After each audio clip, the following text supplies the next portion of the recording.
Montana Territory, July 1874. The sun blistered the dry earth as it rose over the Bitterroot Range, and Kenzie Varlow stood barefoot in the dust, her father's rifle shaking in her hands. Behind her, the cabin door hung open, hinges snapped, smoke curling from the rafters. She did not cry. Her sisters were gone. "They took him," she said aloud, though no one was there to hear, her voice cracked, dry as the scorched grass at her feet. "They ran them out." The settlers had come fast, 5 men on horseback with whiskey on their breath and hate in their eyes. They had accused her sisters of siding with the Cheyenne, of sleeping with the enemy, though all they'd done was trade pelts and food, learn words not their own, and share fire with people who treated them kinder than most whites ever had. Kenzie had hidden in the root cellar, clutching her little brother's bead necklace, the one he had worn when he died last winter. When the footsteps and shouting faded, she had crawled out to find her world broken. She stared at the blood on the porch. Their mother's sewing basket lay spilled, thread unwinding down the steps like a trail. Kenzie was alone. No, not alone. She turned sharply at the sound of hooves. 3 riders came down the slope, not dressed like settlers. Their hair was long and braided, their faces steady and alert. Cheyenne. She gripped the rifle tighter. The first rider dismounted slowly, hands raised. "We mean no harm," he said, his voice calm and deep. "We followed the smoke." Kenzie did not lower the rifle, her arms trembled. "My name is Wekita," he said. "My brothers are Natin and Tovex." He nodded to the other 2, who stayed back, watching with quiet eyes. "I do not care who you are," she said, though her voice was thin. "Did you see them?" "My sisters," Wekita's jaw tightened, 3 white women, taken west by men on fast horses. "We saw the trail." "My brother tracked them." "Where?" "Close to the river fork. 2 hours ahead. They ride rough. They do not care what is broken." Kenzie stepped off the porch without thinking.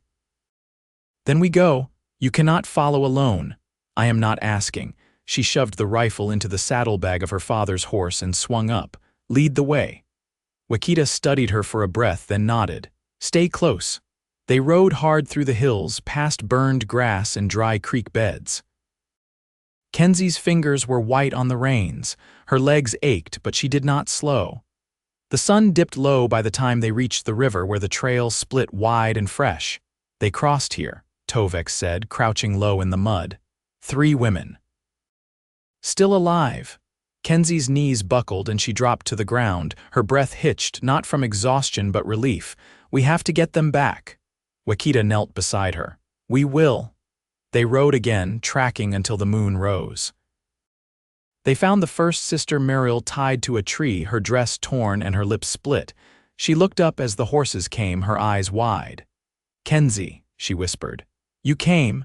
Kenzie slid off her horse and ran to her, cutting the ropes with her belt knife. I thought you were gone." "They tried," Muriel said hoarsely, "but I bit one. He screamed like a rabbit." One of the Cheyenne brothers, Natin, offered his blanket. Muriel took it with shaking hands, and when their eyes met, something passed between them, silent but sure. They found the second sister, Clarabeth, an hour later. She had escaped and hidden beneath a rocky overhang. Tovex helped her out gently, offering food and water. Clarabeth clung to him, whispering, "Thank you," again and again. The third sister, Lori, had fought harder. They found her last, bruised but unbroken, near the edge of a bluff. Wekita himself had to pull her away from the man she had knocked unconscious with a rock. "I hope he wakes up sore," she said, spitting blood. Wekita smiled faintly. "He will." By dawn, the sisters were safe. The Cheyenne brothers led them to a camp tucked into the forest edge. There was a small fire, strong tea, and quiet peace. Kenzie sat beside Wekita, her hands wrapped around a cup. Her shoulders trembled now in the stillness. "You were brave," Wekita said softly. "I was scared, but you came anyway," her eyes lifted to his. "You helped me." He did not look away. "I would again." She did not answer. She only leaned her head on his shoulder. Weeks passed. The sisters healed. The Cheyenne men did not leave. Muriel walked with Natin each evening by the creek. She laughed again, soft, breathy sounds that had not come in years. Claribeth made food with Tovex's mother, smiling more each day. And Lori, who never trusted anyone, sat beside Wekita's youngest brother at night, her hand resting on his knee. Kenzie stayed close to Wekita. They spoke little. But when he looked at her, her chest hurt in a way that was not pain. One morning she found him beside the river mending a trap. He looked up as she approached. "I have been thinking," she said. He waited. "I do not want to go back to that place, to the cabin. Nothing is left." He stood up. "Then come with me," she blinked. "What? My people will welcome you if you wish, but more than that I will," her breath caught. "I would give you a home," he said. "A place to belong." She stepped closer. "You mean as you're my wife," he said. "If your heart says yes." Kenzie reached out, her hand brushing his. "Yes," she said. Behind them, her sisters laughed. Muriel kissed Natin under the cottonwoods. Claribeth and Tovex led ponies down to the stream. Lori and the youngest brother were already planning a wedding. Kenzie leaned into Wekita's chest, burying her face in the soft leather of his shirt. "I never thought I would be happy again," she whispered. "You are," he said, wrapping his arms around her. "And you will be," and she was. The first frost came early that year, brushing the high grass with silver and thinning the creek to a cold ribbon. The lodge stood nestled against a bluff, brushed in pine smoke and the distant hush of elk moving through the timber. Kenzie rose before the others, tugging on her wool-lined moccasins and slipping out into the quiet.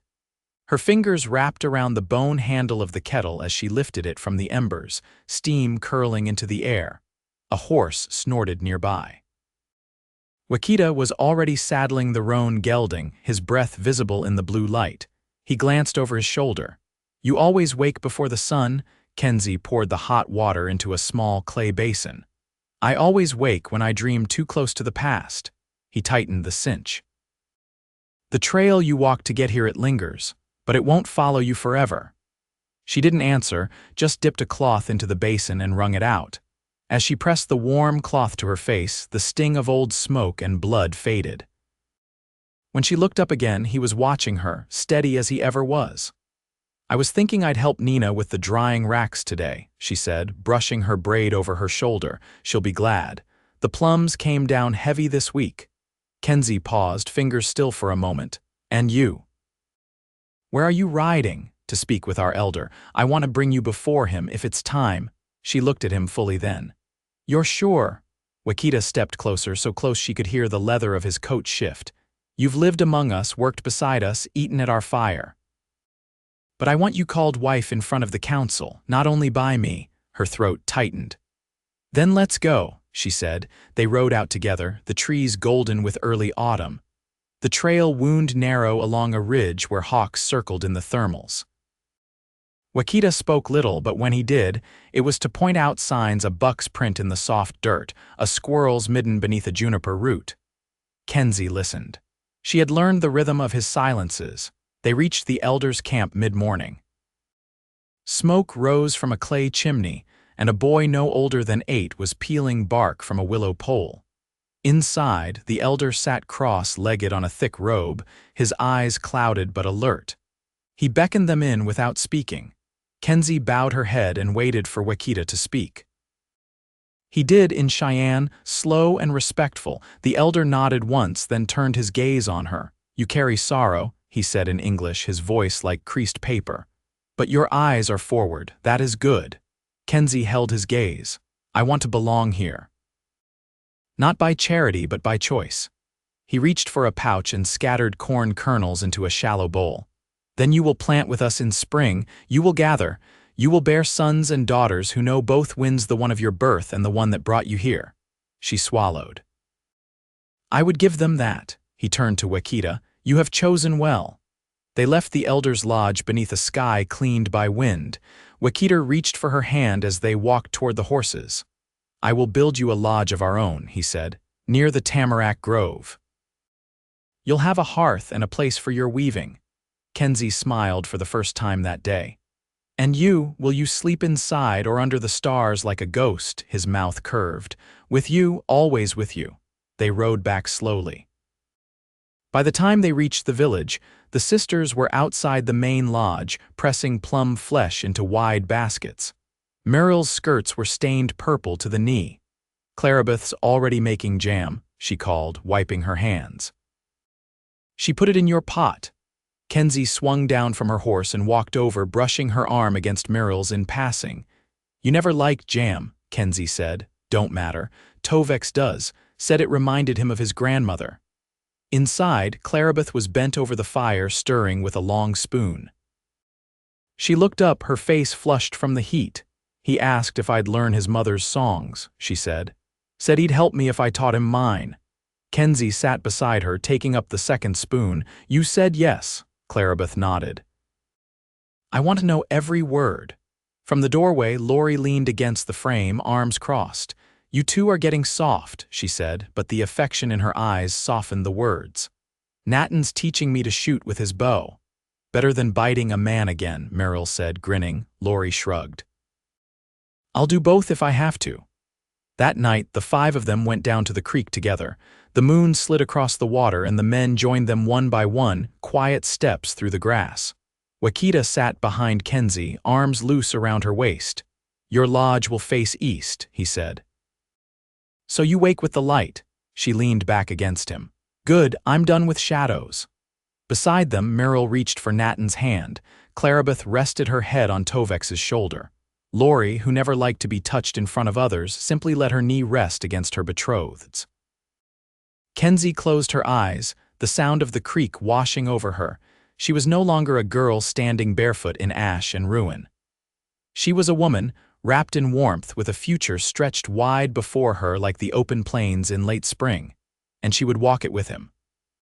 The tamarack grove turned golden before the rest of the forest, and Wekita worked by its edge, driving posts into the soft ground as the morning light filtered through the needles. Kenzie stood beside him, holding the last bundle of willow slats they'd stripped the week before, her palms rough from the work. She'd never built anything that would last beyond a season, let alone walls to hold a life.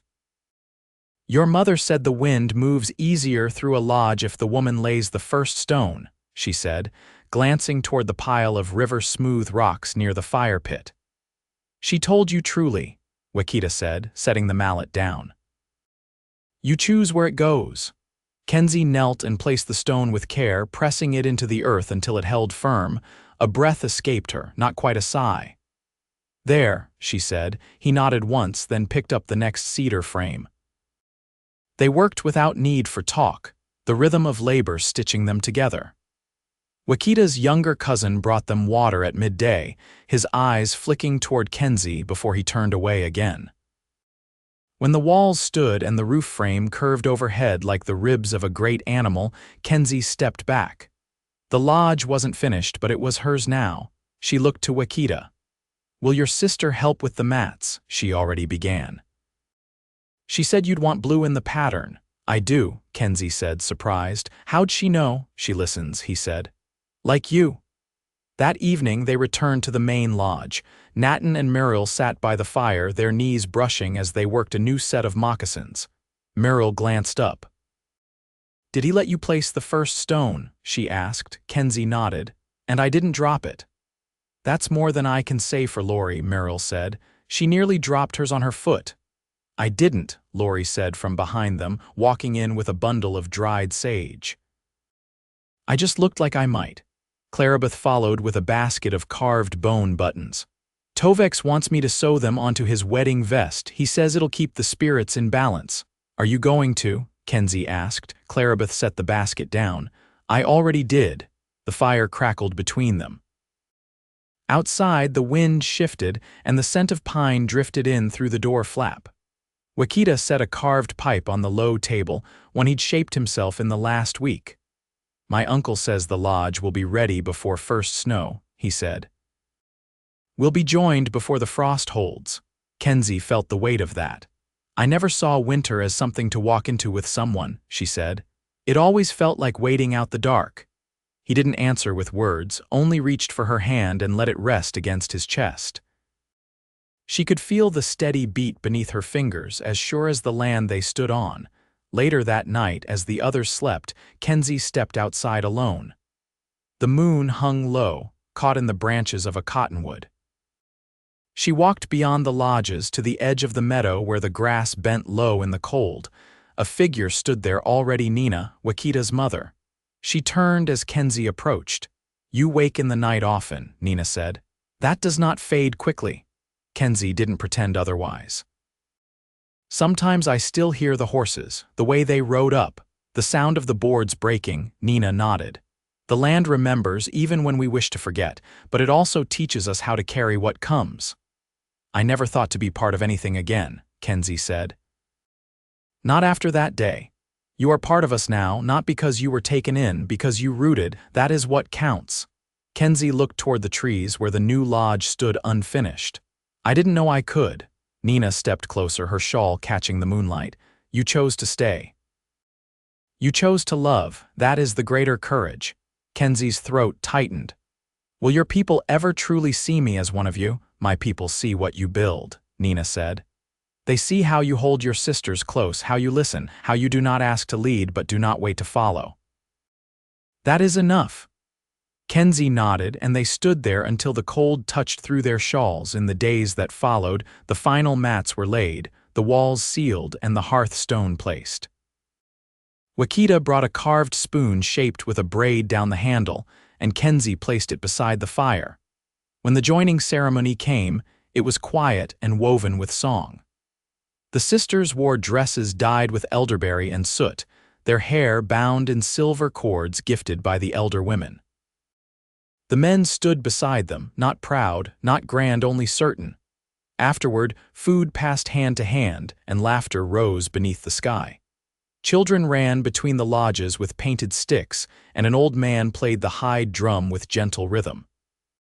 As the sun dropped low, Wekita took Kenzie's hands and led her toward their new home. She stepped inside first. The hearth was small but steady, and the woven mats held the scent of cedar and smoke. He followed her in, ducking beneath the doorway. "This is ours now," he said. She placed her hands on his chest again, just as before, and this time she smiled. "Yes," she said. "It is." The sound of snow sliding off a pine bough woke Kenzie before the light did. She shifted beneath the buffalo hide blanket, her cheek against Wekita's chest, listening to the hush that always followed the first full snowfall.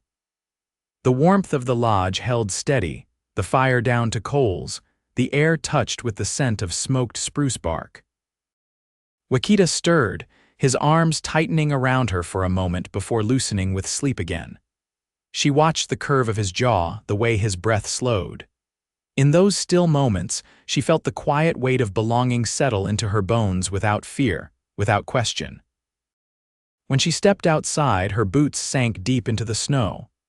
The trees stood heavy with white, and a line of smoke drifted from Claribeth's lodge down the slope.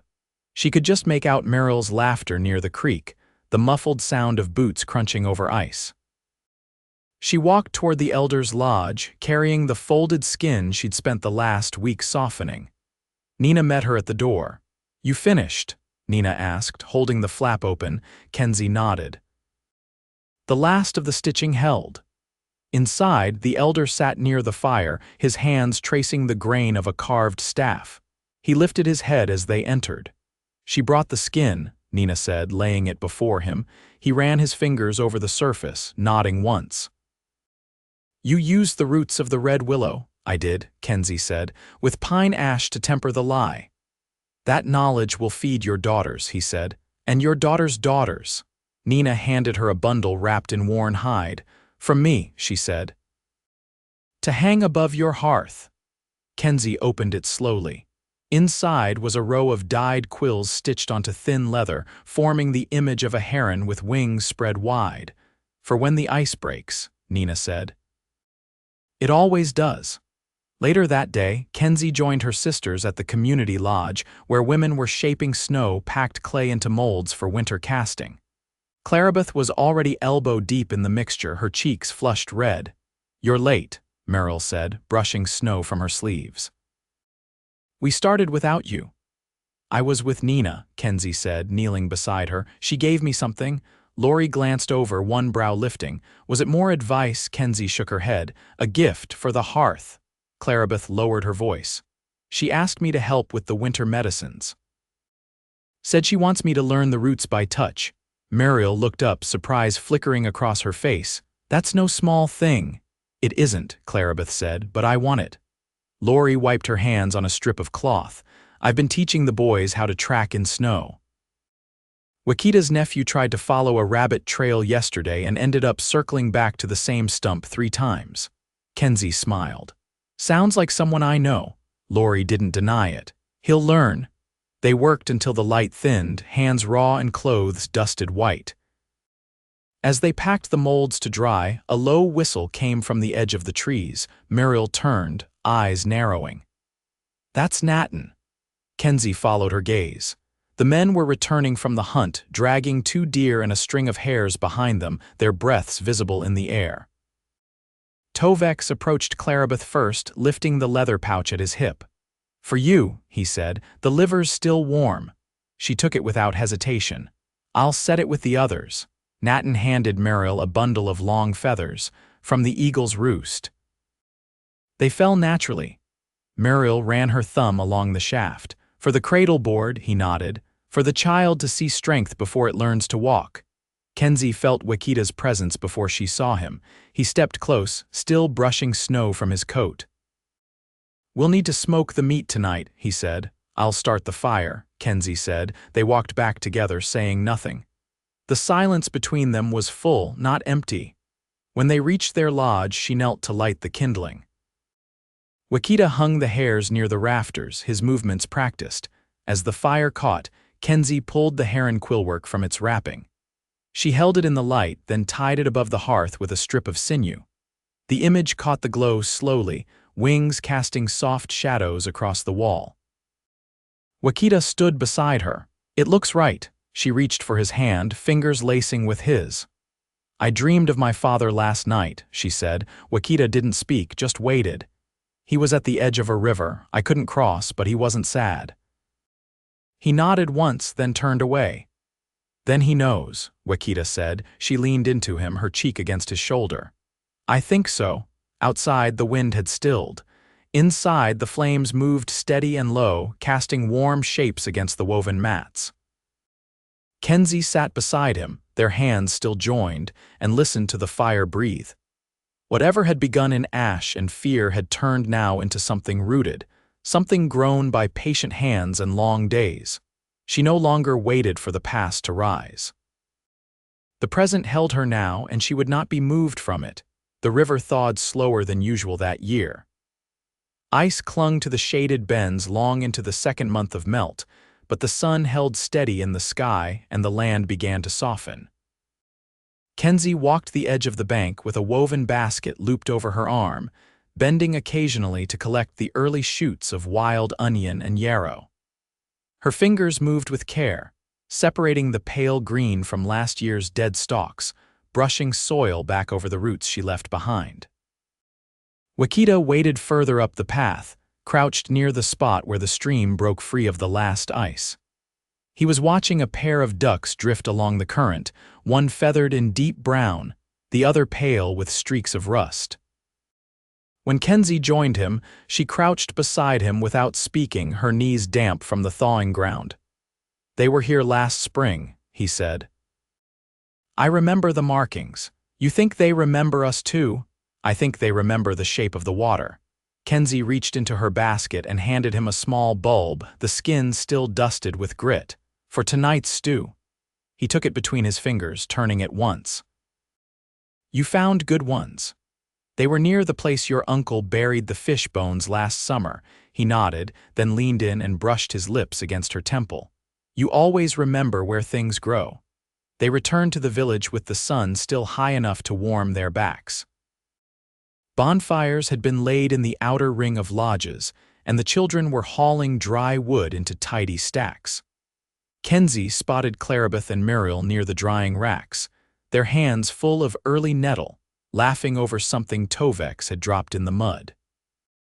Near the center lodge, Lori stood beside an older woman with thick braids wrapped around her head like a crown. Kenzie hadn't seen the woman before, but her bearing was familiar, someone who had taught others long before she let anyone carry her water. She's from the southern camps, Wekita said, following her gaze. A winter healer. She's come to see how Lori's taken to the teaching. Kenzie tilted her head. She's learning fast. She doesn't pretend to know more than she does. She never has, Wekita said. That's why they trust her. Inside their lodge, Kenzie laid out the bulbs and greens on a flat stone near the fire pit. Wekita knelt to stir the embers, feeding in a strip of dried fir bark. The fire caught easily, and she dropped a handful of sliced roots into the pot already warming. Your aunt said the sap's ready for tapping, she said. Wants help gathering the buckets tomorrow. I'll go with you, she glanced at him. You sure you want to spend another day listening to her talk about weather signs and tree moods? He grinned. She's not wrong about the trees. They do change their song when spring comes. Kenzie leaned against the post beside the hearth. I think I've started hearing it too. The stew simmered through the evening while the wind shifted, bringing the scent of thawed earth and wood smoke into the lodge. Muriel arrived first, brushing her hands on her apron before lifting the lid and inhaling. Smells like something worth sitting down for. Clarabeth followed, holding a small bundle wrapped in reed. For the table, she said, laying it down. Inside were 3 duck eggs, still warm from the coop. Lori ducked through the flap last, her braid damp from washing, a thin red thread tied through the end. They said I can start on the hollow bones next week, for medicine flutes. That's good, Wekita said. You'll make strong sound.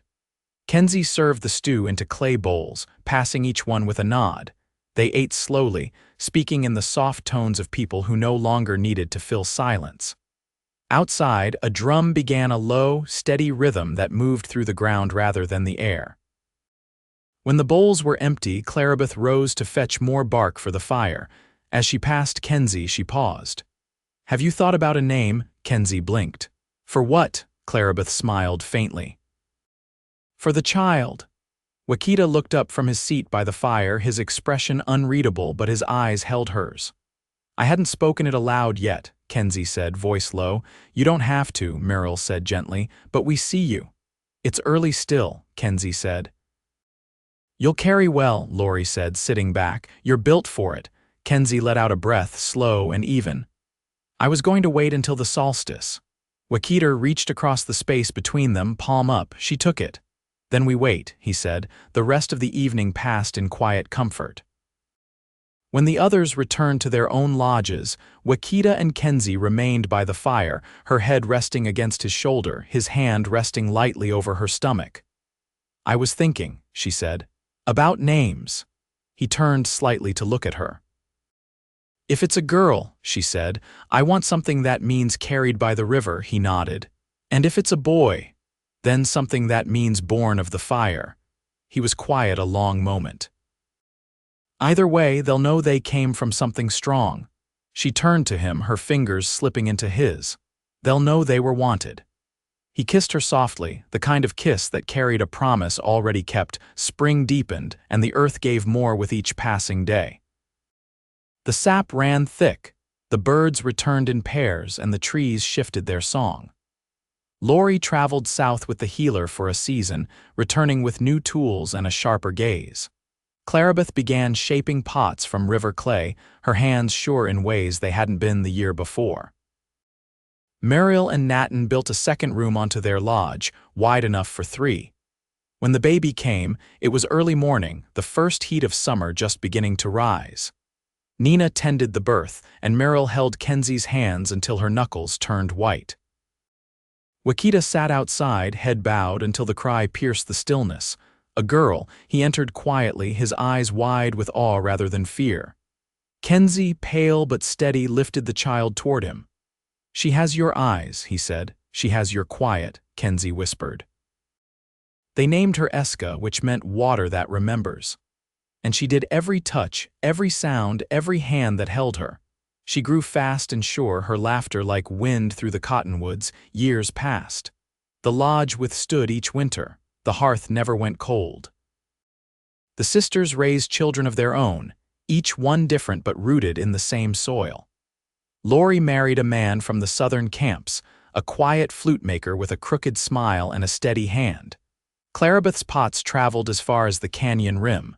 Merrill became the one women came to when labor began. Kenzie sat one evening outside her lodge, Eska asleep against her chest, Wekita beside her with his hand tucked beneath hers. "I didn't know," she said quietly, "how much a heart could hold." "You never reached the end of yours," he said. She leaned into him. "I never will," and she didn't. Their life unfolded not in grand moments, but in steady ones. A child's first step on frost-hardened ground, a bowl passed hand to hand, a song learned by listening. They were not spared loss, nor untouched by sorrow, but they met it together, always together. The fire never went out. The lodge never emptied, and their love, quiet as it was, never faded. It only deepened, like water following the shape of the land.